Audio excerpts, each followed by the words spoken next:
So, hello guys. So, our lesson for today will be on ETFs. It's basically a continuation of the webinar or the Instagram live we had yesterday. And so, for this one, the reason why I wanted to do it today, just after the Instagram live, is because I wanted to be more comprehensive and more visual. Because during the Instagram live, most of you guys could not comprehend the words, especially when I started naming the ETFs. So I thought it would be good to have a webinar where I share my screen with you guys and you guys can see the ETFs and the names and note down the names. You can take screenshots on your laptop if you want. At the same time, I'll send the PDF to the WhatsApp group so that you guys can go through it. Okay. So if you have any question as I continue, you can just feel free to interrupt me. You can just raise your hand and then I'll give you a chance to talk.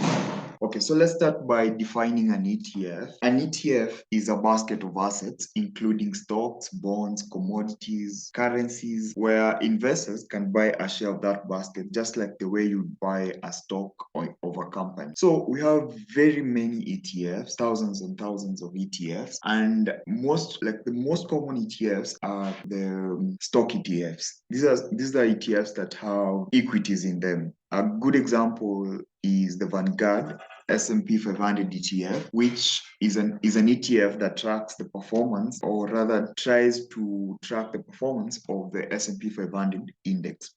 The S&P 500 index is an index that tracks the 500 largest companies in the United States, ranked by market capitalization. Okay, so what happens is the S&P 500 is usually used as a benchmark index to show the general performance of the US stock market. Basically, the idea is if we can look at the 500 largest companies in the US and track their performance, then we are able to tell how the general US economy is performing. Okay, so the moment you invest in an ETF that tracks the S&P 500 index, or rather an ETF that tracks the 500 largest companies in the US, it's like you have invested in the general economy of the US. Okay, so that's what we mean by ETFs. Okay, so the next question would be, why should you invest in ETFs? Why ETFs? And so let's talk about that. The main reason why you should be investing in ETFs, especially as a beginner,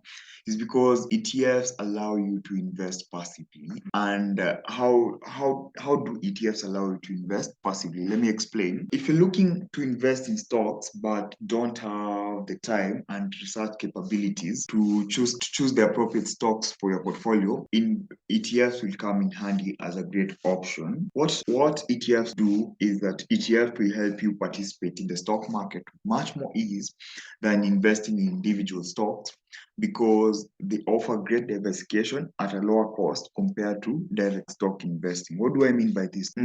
As a beginner, there's no way you tell me that as a beginner, you'd have time, or rather you'd get the chance to look at the fundamentals, the technicals of the 500 companies in the US, right? A beginner will not have even the technical strength, or rather the knowledge to analyze the 500 companies individually and choose the best companies to invest in. So this is good for a person who they are working somewhere, they just want to find a place to invest without much stress of looking at companies. This is what I call passive investing, right? So what we'll do, we'll just invest in an ETF that tracks the 500 largest companies, and you'll just do that in one trade. Basically, you just have to buy them, let's say the Vanguard S&P 500 ETF, and you'll have invested in the 500 largest companies in the US. Okay, let's go to another advantage. Another advantage is diversification. ETFs will give you an efficient way to diversify your portfolio without having to select individual stocks or bonds. Just what I have said before. What happens is, when you buy an ETF, you're buying hundreds or even thousands of different securities in one trade. Guys, let know the word securities confuse you. Securities is basically another word for all these things we talk about: stocks, bonds, commodities. They're all called securities. Okay. This allows investors to diversify across various industries. It would basically take a lot of money and effort to buy all the components of a particular asset basket, but with a click of a button, an ETF delivers those benefits to your portfolio. Diversification can help safeguard your portfolio against market volatility. So what happens is, let's say you had invested in just one industry and that industry had a really bad year, it's likely that your portfolio would have performed poorly too. By investing across different industries, company sizes, geographies, and more, you give your portfolio more balance. Because ETFs are already well diversified, you don't have to worry about creating the diversification within your portfolio. Hope you guys understand now what I mean by diversification. Because let's say the S&P 500. The S&P 500 has like 11 sectors. You can imagine. So the moment you invest in the S&P 500, it's like you're investing in a fund that has 11 different sectors. And any time, or let's say, in any time, or rather any period in an economy, there will always be sectors that are performing well. There will always be sectors that are performing badly. Let's look at a good example, like let's say 2022. The communication sector has performed really badly, right? And the energy sector has performed extremely well. Okay, imagine you are an investor who had invested purely in the communication sector, basically stocks in the communication sector. Your portfolio would have had the worst returns.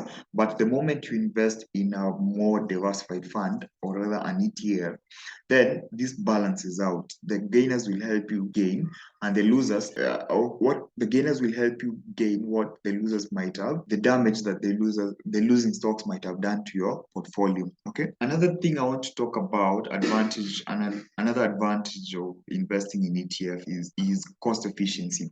And what do I mean by cost efficiency? ETFs are cost efficient on many levels. Let me explain. If you had to go and buy all the 500 stocks that make up the S&P 500, you'd pay your broker a commission for every trade that you take. Basically, 500 trades. You can imagine 500 trades, the commissions on every trade, or which can accumulate and take a toll on your return. But what ETFs will allow you to do is to buy all the 500 shares in one trade, and you'll only pay fees for one trade, which is, let's say you're buying the Vanguard S&P 500 ETF, you will only pay fees for that single trade. Another advantage of ETFs is tax benefits.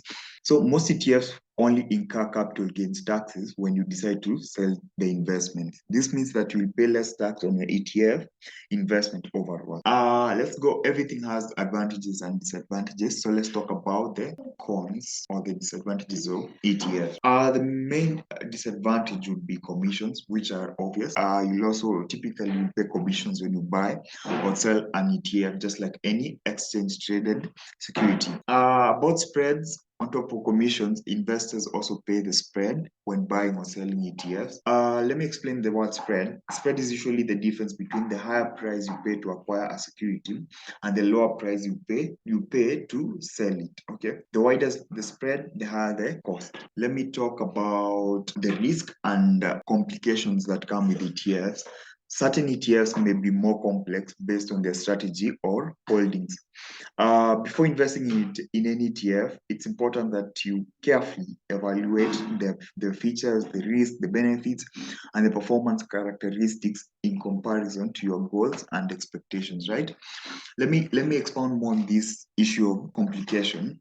So we have very many ETFs. I told you we have thousands and thousands of ETFs. As you guys are going to see, we're going to get more complex as we continue with the webinar. So as I've mentioned, we have the normal ETFs, the ETFs which track the major indexes, the ETFs which track, let's say, the S&P 500. We have ETFs that track the Dow Jones index. We have ETFs that track the NASDAQ 100 index. So I know most of you guys might not know, but we have inverse ETFs, which might be complex compared to the normal ETFs that I've mentioned. What are inverse ETFs? Inverse ETFs, these are ETFs that try to bet against the market. Basically, these are ETFs you want to consider when the market is falling. They allow you to bet against the direction of the market. Okay, let me explain. Let's say we have an inverse ETF of the S&P 500. What we're doing is, for every 1% fall of the S&P 500 index, the ETF will gain 1%. Let me repeat that again. For every 1% fall of the S&P 500 index, the ETF, the inverse ETF, will gain 1%. Okay, and we also have a more complex category of ETFs, which are called the leveraged inverse ETF. What do I mean by this? We have the double leveraged inverse ETF and we have the triple leveraged inverse ETFs. I'll talk about them towards the end of the webinar. So when I talk about a double leveraged inverse ETF, this means that the moment the S&P 500 falls by 1%, if it's a double leveraged inverse ETF, the ETF will rise by 2%. Okay, it tracks the performance of the S&P 500 inversely and then multiplies the gains times 2. We also have the triple leveraged inverse ETFs. What do I mean by triple leveraged inverse ETF? For a triple leveraged inverse ETF, when the S&P 500 moves down by 1%, the triple leveraged inverse ETF will move up by 3%. Okay, so I think by now you can see the complications that come with these ETFs. The more you advance in the ETFs, in such ETFs, you're going to find them to be more complex because it's hard to understand how they operate, and also they come with so much risk. I think I should have added risk as one of the cons of ETFs. Okay, but we'll talk more about the inverse ETFs later. Okay, let's go through some FAQs. So the main question will be, how can one invest in ETFs? So there are a variety of ways to invest in ETFs, and how you do so largely comes down to preference. Investing in ETFs is about a few clicks away using the trading platform provided by the broker. That's a good example is the HISA app. You can buy ETFs on the HISA app. But the first step basically is opening an account on HISA. And the moment you open an account with HISA, you will be able to buy ETFs. And when we talk about opening a brokerage account, please note that we work with US partners. Our US partner is called DriveWealth, and this allows us to be able to provide the ETFs on our trading platform. Hence, you can be able to invest in US ETFs on our platform. Okay, I'm going to talk about some of the top issuers of ETFs, issuers like BlackRock, Fidelity, all those ETFs. We offer them on our platform. Okay. The second step would be to find ETFs to invest in. Please know that it isn't as complicated as it sounds, but there are a lot of ETFs in the market, which can be tricky to narrow down on which ETFs you want. For a beginner, the best place to start as a beginner is to mainly look at the ETFs that track the major indexes, and I've told you the major indexes are the S&P 500 index, we have the Dow Jones index, and we have the NASDAQ index. Okay, that's a good place to start. Another good place to start as a beginner is to look for sector ETF. Let's say we have, like I've told you this year, the energy sector has performed well. So if you want to invest in the energy sector and you don't know which energy companies to invest in, you'd go for top energy ETFs. And another way to, let me ease in your work, you can just do a simple Google search and search for ETF screeners. Okay. So what do online screeners help you do? The online screeners will help you narrow down on these ETFs. These screeners will help you know the top performing ETFs in the year. They'll help you know the top performing ETFs ranked using asset under management. All these things, they'll help you know the costs that come with the ETFs, everything about the ETFs. So that's one thing you can use as a beginner. Use the common screeners. A screener I would recommend, there's a screener called etfdb.com. Let me type that on the chat and then you guys can see it. etfdb.com. etfdb.com. That's a good website that you guys can go to find a good stock screener. You can also use the common sites like Yahoo Finance, and you can also use another website called ycharts.com, or you can just do a simple search on Google. Just search ETF screeners. We have done the first step. You have opened a brokerage account, let's say with HISA. The second step, you have found ETFs to invest in. The third step would be now buying the ETF. And then after you buy an ETF, It will depend now with what you want. And the best strategy when it comes to ETF is the normal strategy of buying and holding for the long term. When you look at most ETFs, especially the S&P 500 ETF, in the short term they've not had positive returns. But when you look at the 5 years, the 10 years returns, they have had positive returns. It's the same thing you're told when it comes to the general investing in the stock market. Over the long term, the returns are better compared to the short term. But please note, if you're going for the inverse ETFs, the inverse ETFs, the double leverage inverse ETFs, the triple leverage inverse ETFs, please do not hold them for long. Hold them for either a day or a few days because they are quite risky. But if you're holding the normal ETFs, the traditional ETFs, you can hold them for as long as you want. Okay. Another question that most guys will ask is, do ETFs pay dividends? Yes, ETFs pay dividends.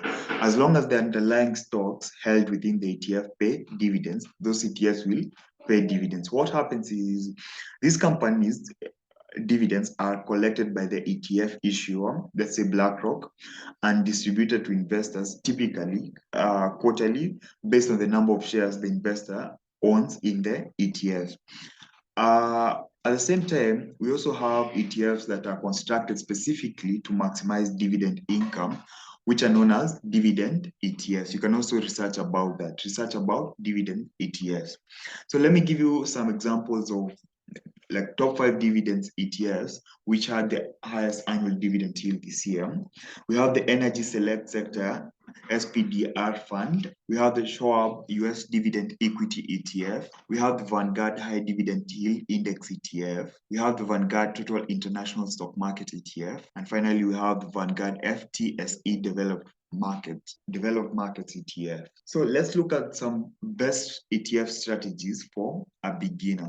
The first strategy to use as a beginner when investing in ETFs would be the normal one, the dollar cost averaging. We begin with the most basic strategy. Dollar cost averaging is the technique of buying a set of fixed dollar amount of an asset on a regular schedule, regardless of the changing cost of the asset.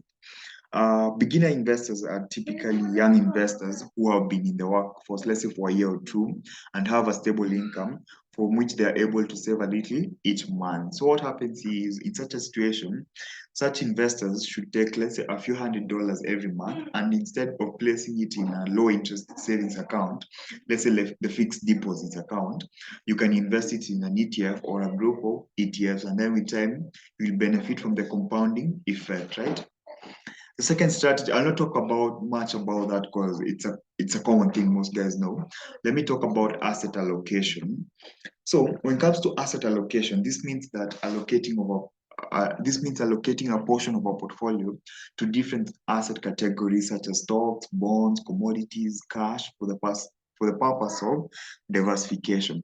So as I told you guys when we were starting the webinar, we have different categories of ETFs. I'm going to talk about that later. So you might want to invest in certain assets. Let's say you want to invest in bonds purely, okay? And let's say you in the US you only know of the 10-year treasury bonds or the 2-year treasury bonds. You don't know about the other bonds that exist. What would you do as a beginner? You'll just go for an ETF that holds bonds. Let's say you want to invest in commodities like gold, and you don't know where to start when investing in gold. You just look for an ETF that invests in gold, right? Let's say you want to invest in stocks, and you don't know which stock to choose. You just go for an ETF that invests in stocks, right? In stocks, okay? Let me give you an example. So of how asset allocation works. Let's say an example is, let's say a young investor might be 100% invested in equity ETFs when they're in their 20s because of their long investment time horizon and high risk tolerance. When I talk about equities, I mean stocks, okay? So in your 20s, you're more likely to take up more risk because you have more time to invest and maybe you don't have many responsibilities. Stocks are more risky compared to bonds. So you might have more stocks or more stock ETFs in your portfolio compared to bonds. But as you get older in your 30s, let's say in your 40s, and the life changes, so you need to what I would call restructure your portfolio and shift your investment strategy to a less aggressive strategy where you have more bonds and less equities, right? That's the strategy I call asset allocation. So you just play around with the assets, compare in regards to your risk tolerance. Another thing, another strategy to use is a strategy I call sector rotation. And what is sector rotation? ETFs make it relatively easy for beginners to execute sector rotation based on various stages of the economic cycle. Okay, so let's say, let me give an example. Let's say last year you were invested in, let's say, the consumer discretionary sector, yeah, and you note that in the economy, let me talk about the beginning of this year. Let's say from January to March, you are reinvested in the consumer discretionary sector, and then with time you hear news you hear news and you're like, okay, from what I'm seeing, we're going to have high inflation and we're going to have a lot of geopolitical uncertainties.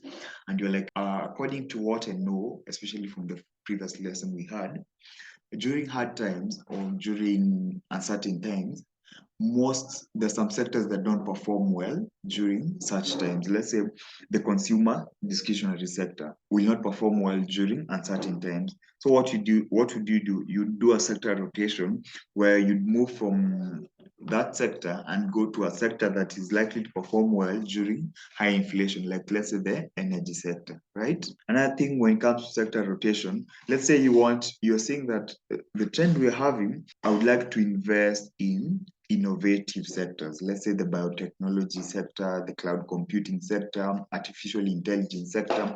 So you'd move from the typical sectors, the typical sector, the consumer staples and all that, and go to a more aggressive sector, let's say the biotech sector, and go to, let's say, the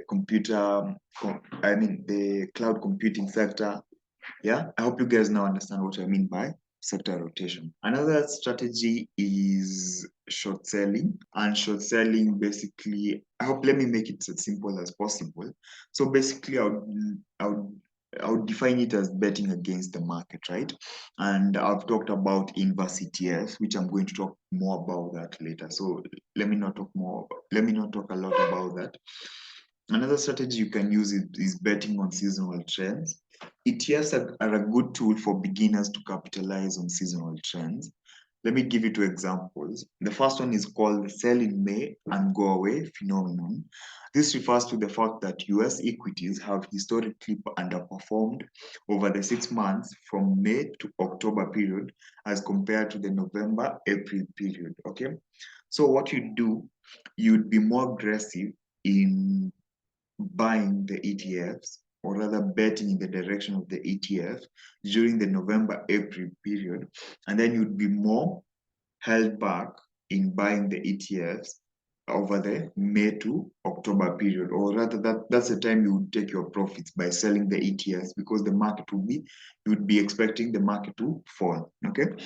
Another good example is the tendency of gold to gain in the months of September and October, thanks to the strong demand from India ahead of the wedding season and the Diwali festival, okay, which typically falls between mid-October and mid-November, okay? So what a beginner can do, a beginner can take advantage of the seasonal gold strength by buying, let's say, a popular gold ETF like the SPDR Gold Trust ETF in late summer and then closing out the position after a couple of the months. Okay. Let's talk about the final strategy would be hedging. Okay. So an investor may occasionally need to hedge or protect against downside risk in a substantial portfolio by using inverse ETFs. Hedging, basically, putting it simply, hedging means protecting your portfolio against the downside risk. Basically, this is what hedge funds do. Let's say they'll take a position, bet, let's say they're investing in the S&P 500, right? To protect their portfolio, they'll also bet against their holdings. So they'll take a position in the direction of the market and then take another position in the opposite direction of the market. So no matter where the market will go, the loss will sort of cancel out in some way. And what the major the major asset class you'd use to hedge would be inverse ETFs. So professional investors buy inverse ETFs to take this other side of a trade. If the S&P 500 is having a bad day and declines, let's say by 1%, for example, an investor who owns an inverse S&P 500 ETF could expect a gain of 1% on the session. Traders frequently use inverse ETFs as a hedge against their other positions where they have bet in the direction of the market. Okay. So please note that inverse ETFs are good mainly for experienced investors. So take your time, learn about everything, and the more you gain experience, then you can start diversifying into other classes like exotic instruments like inverse ETFs. Okay. So far so good. Let's talk about the various type of US ETFs that we have. The types of US ETFs that we have stock ETFs. These are ETFs that track a certain stock market index such as the S&P 500 or the Nasdaq. We have bond ETFs. These are ETFs that offer exposure to a wide selection of fixed income securities. We have sector and industry ETFs. These are ETFs that invest in a particular industry such as technology, healthcare, or financial, consumer staples, all that. We have commodity ETFs. These are ETFs that track the price of a commodity such as oil, gold, or wheat. We have style ETFs, which are devoted to an investment style or a market capitalization focus, such as large cap value or small cap growth. We have alternative ETFs. These are ETFs that offer exposure to the alternative asset class and invest in strategies such as real estate, hedge funds, private equity. Okay, we also have foreign markets ETFs. These are ETFs that follow non-US markets, such as the United Kingdom's FTSE 100 index or the Japan's Nikkei index. We also have the actively managed ETFs, which aim to provide a certain outcome, like maximize income or outperform an index, while most ETFs are designed to track an index. Okay. Having covered that, let's look at the top 10 issuers of ETFs in the US based on AUM, assets under management, and the number of ETFs that you have. The biggest ETF issuer in the US is the BlackRock Financial Management, which has 392 ETFs. Number two, we have Vanguard, which has 81 ETFs. We have State Street, which has 139 ETFs. We have Invesco, which has 242 ETFs. We have Charles Schwab, which has 29 ETFs. We have First Trust, which has 198 ETFs. We have JP Morgan Chase, which has 47 ETFs. We have Dimensional Holdings, which has 30 ETFs. We have ProShares, which has 137 ETFs. And finally, we have World Gold Council, which has 2 ETFs. Let's now look at the top 25 ETFs in the US. And I'll not mention all of them. Let me mention like the top 5 ETFs. And then you can check out the rest when I send the document. So we have the biggest ETF based on total assets is the SPDR, S&P 500 ETF Trust, and its ticker symbol is SPY. And the second one is iShares Core S&P 500 ETF. Its ticker symbol is IVV. The third one is Vanguard S&P 500 ETF. Its ticker symbol is VOO. The fourth one is the Vanguard Total Stock Market ETF. So basically, it's tracking the total stock market, and its ticker symbol is VTI. And the fifth one is Invesco Triple Q Trust, and its ticker symbol is QQQ. Okay, let's talk about the best performing ETFs in the US in 2022. So some of the top 3 best performing ETFs in 2022 have been linked to energy commodities, which have dramatically outperformed the S&P 500 index over the past year. And I want to take this time just to explain why the energy ETFs have performed well. This has been because of the spike in oil, natural gas, and gasoline prices following increase in demand in post-COVID economic reopening across the world. So there was a lot of pressure from the US to for OPEC increased supply, but OPEC refused to increase oil production, which would have brought oil prices down. So basically what has happened is in 2022, it has been such a volatile year for the oil markets. I think for those guys who have attended my previous webinars, I've really been talking a lot about this because if you guys know, we have had very many geopolitical events and uncertainties, which then forced producers and the consumers to make significant changes to the flow of oil around the world. Let me give you an example now. You guys have been hearing about the Ukraine-Russia war. So what happens is traditionally Russian oil used to float, that flowed to, what happens is that Russian oil that traditionally used to flow to Europe was then rerouted to new markets in Asia, like India. Europe has also been experiencing supply chain bottlenecks. And what I mean by supply chain bottlenecks, it means that it found a hard time to receive, or rather to, okay, let me explain it easily. It had to find new oil suppliers which had longer transportation times and higher costs. This happened after it decided that they want to stop buying the Russian natural gas and the Russian crude oil, basically as a method to sanction the Russia and to force Putin to stop the war, right? I hope you guys have been following the news, right? So what happens, Europe and US try to limit Russian oil revenue using sanctions and price cap tactics. These policies cause a lot of dislocation in the global oil flows, but at the same time did not block Russia from accessing new markets. Russia oil that used to flow to Europe was now rerouted to India and other Asian markets, which is completely a totally new market for Russia, right?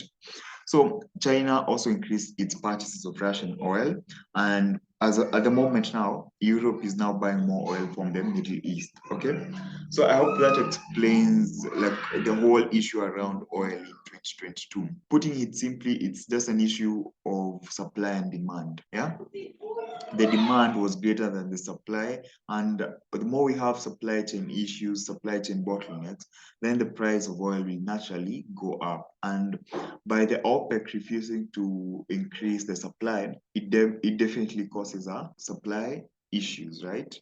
And the whole Russian-Ukraine war, the US and Europe are trying to force Putin to stop the war by refusing to take up their oil, then it definitely causes issues in the supply. So let me look at 3 examples of this, some of the best performing ETFs this year, and they'll definitely be in the oil or the energy sector. The first one will be the Invesco Dynamic Energy Exploration and Production ETF. Its ticker symbol is PXE. So the ETF has gained 74.85% year to date. I think you guys, just to put it in perspective, one of the best or one of the most attractive investments in Kenya is usually the infrastructural bonds, the IFBs. And the latest IFB had a coupon rate of, let me say, I think 13.94% per year, so annually. You can imagine here we have one asset class, the IFB, giving you 13.9% per year. And then you have another asset class, an ETF, giving you 74% per year. So it's quite interesting just to see the comparison and how just increasing your investment base can help you increase your returns, because most guys will go for the normal bonds, bonds, money markets funds. Actually, most money markets funds in Kenya will offer an average rate of, let's say, 9%, 10%, right? Fixed deposits in banks in Kenya will offer mostly give you 6%, an average of 6%. Okay, so and most circles the same 8%, 9%. So you can imagine the advantage of diversifying your investment to more markets, more asset classes. So looking at Invesco, in the Invesco Dynamic ETF, gaining 74.85% year to date. I just wanted to put that into perspective. So it has an annual dividend yield of 1.69%. And let's talk about the ETF. What does it do? PXE is a multi-cap blended fund that tracks the dynamic energy exploration and production intelligence index. This index includes approximately 30 US companies that are engaged in the exploration and production of oil, natural gas, and other resources. Let's look at the top 10 holdings in the ETFs. We have the Continental Resources Inc. We have the ConocoPhillips. We have Pioneer Natural Gases. We have Marathon Petroleum Corporation. We have EOG Resources. We have Valero Energy Corporation. We have Phillips 66. We have Hescorp. We have Magnolia Oil and Gas Corporation. And finally, we have Antero Resources.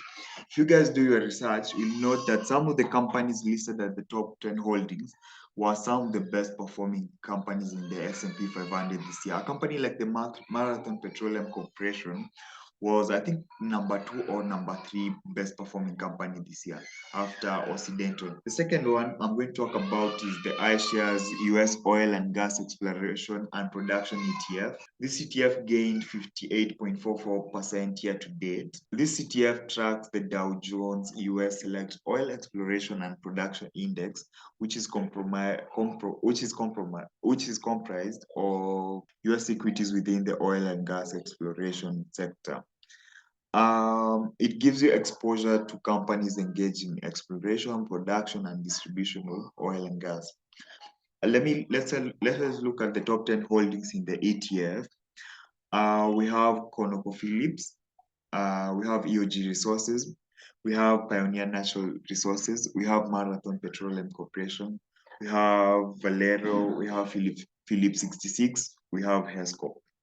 Finally, the third one we look at is the fastest natural gas ETF. Its ticker symbol is FCG. This ETF has gained 44.50% year to date.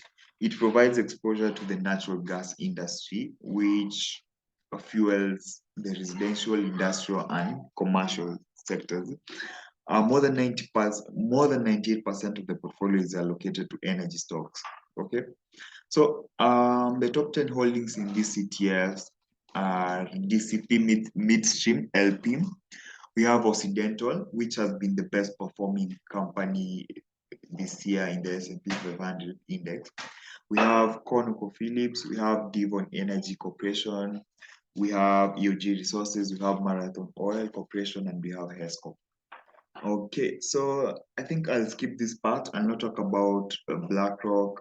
I already told you guys that BlackRock is one of the biggest, is actually the biggest asset management in the world, and it offers many, like the most ETFs, and one of its major ETFs is the iShares Corp S&P 500 ETF. This ETF seeks to track the performance of the S&P 500, which basically, as I mentioned before, has the 500 largest companies in the US. So the moment you invest in the iShares Corp S&P 500 ETF, some of the 10 companies in your holdings will be Apple, Microsoft, Amazon, Berkshire Hathaway, Alphabet, Johnson & Johnson, ExxonMobil, and Nvidia. So let me not take a lot of time on that. Let me cover the inverse ETFs. Let me talk about the inverse ETFs. Let me give you guys a chance to ask questions before I talk about inverse ETFs. Anyone with a question? Okay, so let me talk about inverse ETFs.